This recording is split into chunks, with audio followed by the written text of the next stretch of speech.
Hey, awesome people of YouTube, welcome back to another Baldur's Gate 3 video. In this one, we're gonna be talking about a fighter. I'll be using Lysel for fighter overview. Right? We're gonna talk about everything about fighter, including a bit about subclasses and some of the equipment and stuff like that. But before we get started, I just want to say, if you do enjoy this type of videos and you want to see more, you can let me know by leaving a like, comment, and even subscribing. And if you want to see other stuff on the video or in other videos, do let me know down in the comments. And I do try to stream, try to do it almost every single day around 4 p.m. Eastern, be it this game or other games. And last but not least, I do have my own Discord. You can join it by go into the description and clicking that link. Right? Let's grow that beautiful Discord there. But let's talk about fighter. So fighter is primarily a melee class, right? Again, if you rescue Lysel after a bit of prologue and you get her to a camp, you have her as a fighter. Obviously, you can build yourself as a fighter. Now, fighter usually use strength for your damage, so you want to get strength as pretty much high as possible, right? So at level 1, you will have your fighting style and second wind. Second wind is, if you look right here, will heal you. The amount of healing is determined, I believe, by your level. So the higher the level, the more healing you can get. And it uses a bonus action. You can only do it once per short rest. So it's pretty good, right? So fighting styles, there are several fighting styles. There's archery, which gives you +2 to bonus ranged weapon attacks. Right, let me see if which ones we have. I think it went with yeah, there we go. You have the archery, you have defense, which gives you +1 bonus to armor class while wearing armor. No, you have dueling. When you're wielding a melee weapon that is not two-handed or versatile, in one hand and no weapon in the other one, you gain +2 bonus damage rolls with that weapon, increasing your chances to do heavy damage. No, pretty much just one-handed weapon, nothing in the other hand. Right? Then you can do great weapon fighting, which is what I picked, is when you roll 1 or 2 on a damage die for an attack with two-handed melee weapons, you re-roll that die once, which is pretty good, because usually I prefer to go with two-handed weapons, but I've been trying to go with a two-weapon fighting. But another fighting style is protection. When you have a shield, you impose disadvantage on enemy who attacks one of your allies within 1.5 meter radius or 5 feet. You'll be able to see the enemy. Well, you must be able to see the enemy, and you can toggle that reaction. And that's primarily if you want to protect your backline and stuff like that. But honestly, that's probably my least favorite one. But another good one is two-weapon fighting, which is when you make offhand, you can add ability modifier to attack, which means you do wield. You have weapon in each hand. That's pretty good. Right? So at level 2, no matter what, you will get action surge, which is immediately gain an extra action to use this turn, and it's once per short rest. So if you get to level 5 and you get an extra attack, you have 2 attacks, and then your action surge, you can have 4. Same thing if you use a potion of speed, elixir of bloodlust, bunch of stuff, you get those extra actions. With the action surge, you'll be able to do them again, I believe, which is pretty good. At level 3, you'll gain access to subclass, one of the 3 subclasses: Battle Master, Eldritch Knight, and Champion. So Battle Master gives you superiority die, and you can choose your battle moves depending on what you choose. There's some supportive ones and stuff like that. Your superior die is what you use for them. Some of the maneuvers is disarming attack. Spend a superiority die to make an attack that deals additional 1d4 physical damage and possibly force the target to drop the weapon they're holding. Right? There's a goading attack, which deal an additional 1d4 physical damage and attempt to goad the target to attack you. And target will receive disadvantage on attacking other ones. And there's a rally one, where you expend superior die to grant an ally 8 temporary hit points, bolstering their resolve. There's a bunch more. Right? Then there's Eldritch die, which gives you a weapon bond, 2 level 1 spell slot, a cantrip, and you'll be able to access spell slots. So what it is, it's Eldritch Knight is primarily like a melee spellcaster, kind of like a battle mage. Right?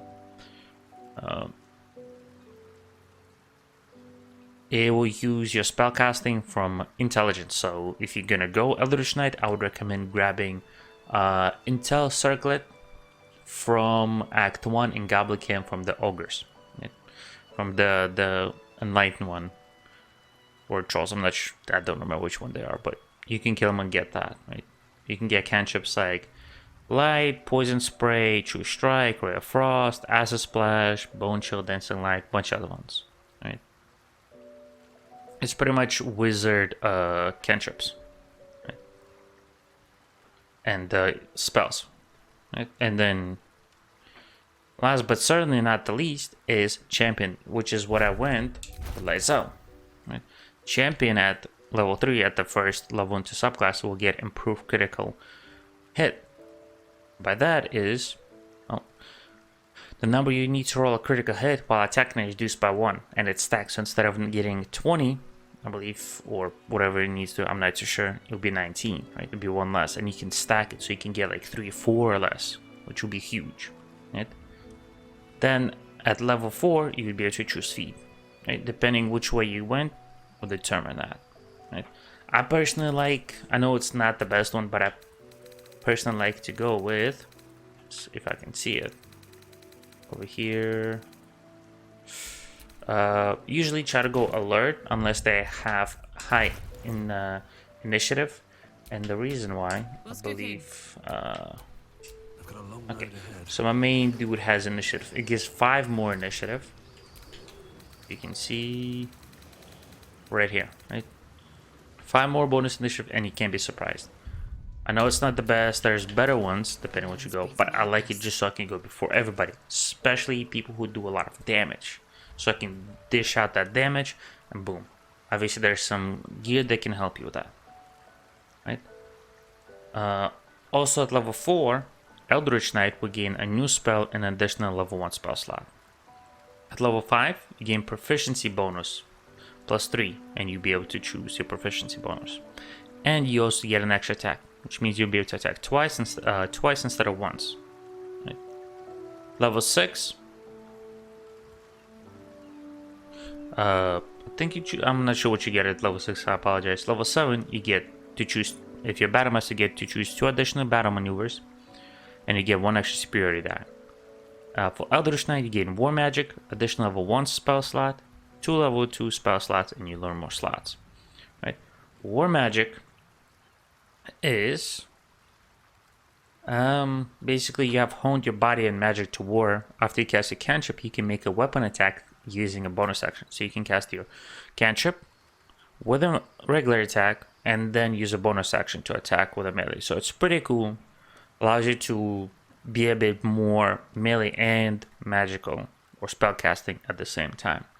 Then at champion level 7, you gain remarkable athlete jump, which means you're a master of your own body. Your athletic prowess extends beyond usual, which increases your jump distance by 10 feet or 3 meters. You also get proficiency. You'll be able to add half your proficiency bonus to any strength, dexterity, and constitution checks that you're not proficient, which is pretty nice. Right? At level 8, you'll be able to choose another feat. Level 9, you get bonus proficiency. Your proficiency bonus increases to +4, and you get Indomitable, which makes you become durable as an iron golem. Whenever you fail a saving throw, saving throw, you can roll again. The new result, using the new result, but you can only use it once per long rest, which is not bad. Could be really nice in the big fights, but I would not use it during the small ones. Level 10, for Battle Master, you get an extra 2 additional maneuvers that you can get, and you'll be able to improve your combat superiority. Right? So improve combat superiority, which increases your size or superiority die from whatever it was. I don't remember because I don't usually go Battle Master. It'll be increased to D10. Right? Pretty nice. For Eldritch Knight, you will get, sorry, I'm a bit of brain fart. You get Eldritch Strike and new spells. Eldritch Strikes is whenever you hit a creature with a weapon attack, it will gain disadvantage on saving throws against the spells you cast before end of your next turn. So it's pretty nice. You're gonna use a bit more spells, right? And at level 10, for our beautiful champion, you get an additional fighting style. So if you went with great weapon fighting, you can get something like defense, or if you want two weapon dual wielding, you get defense, or if you want to go archery, it's also pretty good, stuff like that. So you'll be able to have two fighting styles. Really nice, right? But level 11, you get an additional extra attack. So instead of just having one attack or two, you have three. And if you have a bunch of elixirs, you can have 4 or 5, and then you can use action surge, right? Get even that again, which is pretty nice, and it's on short rest, so you can utilize it pretty consistent. And if you get to level 12, you get an extra feat, right? Pretty nice. So I personally, that's why I like to go with the champion, just so I can get a defensive style and to hand it, and get a little less needed die to go in the critical and stack that, and I can do a nice amount of damage, right? For gear, depending the race you went with, I personally, at least for the Act 1, I like to go with stuff that makes me really tanky. You can go with Adamantine Splint armor, which makes it to where your incoming damage reduced by 2. Whenever somebody melees you, they get send reeling for 3 turns. Obviously, you're not going to have advantage on stealth check, because you will have disadvantage because it's heavy. And then attackers cannot land critical hits on you. Really nice for your front line. Really, really nice. If you're not proficient with heavy, you can go with what Karlach is wearing and go for the medium version. Obviously not as good. It will reduce the incoming damage by 1. You attack. You will send the attack reeling for 2 turns. You still have disadvantage on stealth checks, and attackers cannot land critical hits. No, and then you only get bonus dexterity to +2, right, to AC. It's not bad, not the best. For gloves, depending what you, again, if depending on your class, you can get with Legacy of Masters. Gain +2 bonus to attacks and damage open your weapon and strength saving throw. Early on, you can get gloves that if you're surrounded by enemies, you will get more. I think Karlach is wearing. Right? Yeah. The wear against advantage on melee attack rolls while surrounded by 2 or more foes, and you get strength saving throw. Pretty easy to get. Super early game, Act 1. Really nice.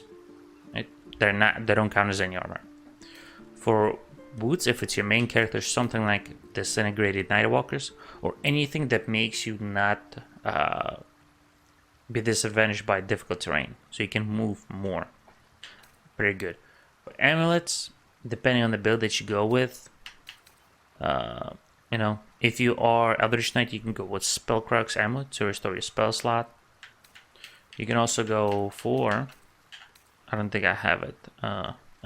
You can also go for Sergeant Subjugation Amulet. When you score a crit hit on humanoid, they're paralyzed. Pretty nice. There's another one if you're fighting a lot, to where if you're below 50% health, you get some benefits. I don't remember on top of my head. That's pretty good. For rings, probably the best choice is the Killer's Sweetheart. You get an Act 2. Whenever you kill a creature, your next attack roll will be a critical hit. You can only use it once per long rest, but it allows you to dish out huge damage. Another one is you can have Ring of Mind Shielding, to where you have advantage against being charmed. Pretty nice. That helps well. For helmet, anything that gives you stuff, you can go with, I believe I still have it, Haste helmet. You get in Blight Village. It gives you at the start of the combat where it gains momentum for 3 turns. And momentum increases your movement, or moves people 1.5 meters. It removes when you're restrained, incapacitated, or prone, or slow down. So even though it's 1.5 meters, it allows you to close the gap or get to the enemy a little faster. You can go for, that's the wrong one. You can go for Grimskull Helm if you have somebody else who uses a haste helm, because a Grimskull will make it to where you're resistant to fire. You can have Hunter's Mark, and you can be immune to crit hits. If you went with, instead of armor, you went getting weapons or a sword and a shield, you can have this, so you cannot be critted, right? For cape, it's personally up to you. You can go with Cloak of Protection to get +1 to armor class and saving throws. It is really good. If you want to go Githyanki, you can do a cheese, which I will have a short on at some point, later and get Silver Sword of the Astral Plane.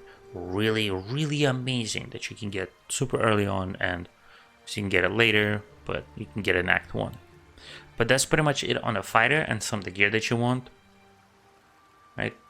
For your stats, no, go with 16 to strength, like 14 to dex, 16 to constitution, 10 intel, bit of wisdom, and some no charisma.